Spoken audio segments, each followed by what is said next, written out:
একের পর এক জনপ্রিয় প্রোডাকশন তাদের নতুন গল্প নিয়ে আসছে বাংলা টেলিভিশনের জনপ্রিয় চ্যানেলগুলিতে। বেশ কদিন আগে টেলিপাড়ায় শোনা যাচ্ছিল জি বাংলার অন্যতম জনপ্রিয় ধারাবাহিক জগদ্ধাত্রীতে দুর্গার নায়ক চরিত্রে তার নাকি কামব্যাক হবে। কিন্তু না, তার পরিবর্তে ওই একই প্রোডাকশন অর্থাৎ ব্লুজ প্রোডাকশনের আপকামিং ধারাবাহিকে নায়ক চরিত্রে তাকে আনা হচ্ছে। আমরা কথা বলছি জনপ্রিয় টেলি অভিনেতা ইন্দ্রনীল চ্যাটার্জির সম্পর্কে। নায়িকা নাম্বার 1-এর পরে আবার এই একই প্রোডাকশনের নতুন গল্পে নায়ক চরিত্রে তাকে দেখা যাচ্ছে।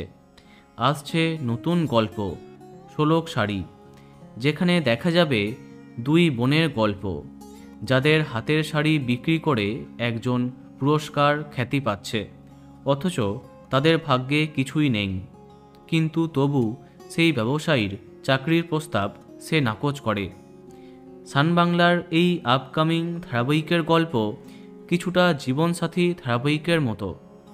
এখানে প্রধান চরিত্রে আছেন নবাগতা সুকন্যা চক্রবর্তী, তার বিপরীতে ইন্দ্রনীল চ্যাটার্জি। সান বাংলার পর্দায় সামনের মাসে আরম্ভ হচ্ছে নতুন গল্প শোলক শাড়ি।